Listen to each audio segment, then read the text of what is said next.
Magandang hapon mga ka-happy hour. Narito ang mga balita para sa MBC TV Network News Update 5 PM edition. Buwan ng Mayo, idineklarang Ease of Doing Business Month ni PBBM. Yan ang MBC TV Network News ni Dustin Bayog. Pinirmahan na ni Pangulong Bongbong Marcos Jr. ang proklamasyon na gawing Ease of Business Month o EODB ang buwan ng Mayo kada taon. Sa pinirmahang Proclamation 818, inaatasan ng Anti-Red Tape Authority o ARTA na manguna sa pagbuo ng mga programa, aktibidad at mga proyekto sa naturang selebrasyon. Layunin nito na mas mapalakas sa paghatid ng serbisyo ng pamahalaan, bumuo ng isang business-friendly environment at paggustahin ng mga prosesong pambyurokrasya. Bahagi ng proklamasyon ng pagsiguro sa mga government-owned at controlled corporations o GOCCs at local government unit na makipag-ugnayan sa ARTA para sa implementasyon at inikayat naman ng pribadong sektor na makisa rin dito. Sa ilalim ng Republic Act 11032 o ang Ease of Doing Business and Efficient Government Service Delivery Act, mas pinasimple at pinabilis na ang transaksyon sa pag-renew o pagbigay ng lisensya sa mga negosyo at investors at iba pang transaksyon upang maiwasan ng korupsyon at ang red tape. At base sa Anti-Red Tape Act, ang ARTA ang siyang may mandato upang masigurong tumatalima ang bawat opisina ng pamahalaan at gumawa ng mga programa upang masiguro ang pagpapaganda ng operasyon ng mga negosyo sa bansa. Para sa MBC TV Network News, ito si Dustin Bayog ng DZRH TV. Una sa Pilipinas, una sa Pilipino.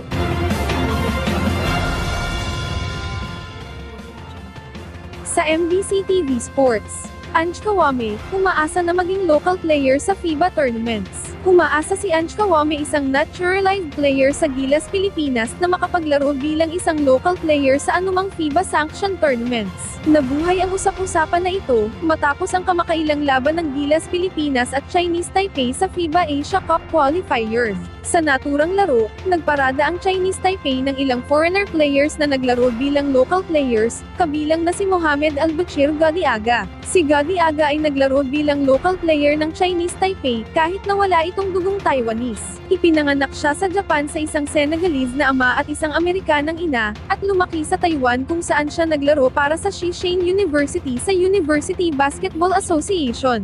Dahil dito, inihalin tulad ang kalagayan ni Kawame na isang naturalized player, at naglaro para sa Ateneo sa University Athletic Association of the Philippines o UAAP. Ang 6'11" na si Kawame ay dumating mula sa Stade d'Ivoire noong 2016, upang mag-aral sa Multiple Intelligence International School sa Katipunan, kung saan ito nakapagtapos ng high school noong May 2018.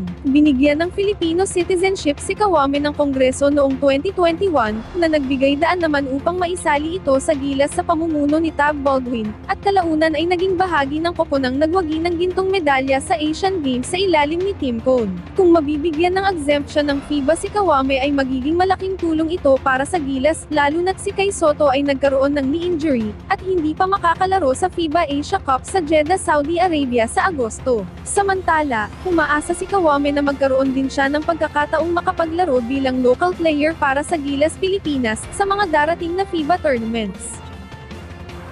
At yan ang mga balita para sa MBC TV Network News Update 5 PM edition. Samahan ninyo kami bukas, mula alas 9 ng umaga, hanggang alas 5 ng hapon.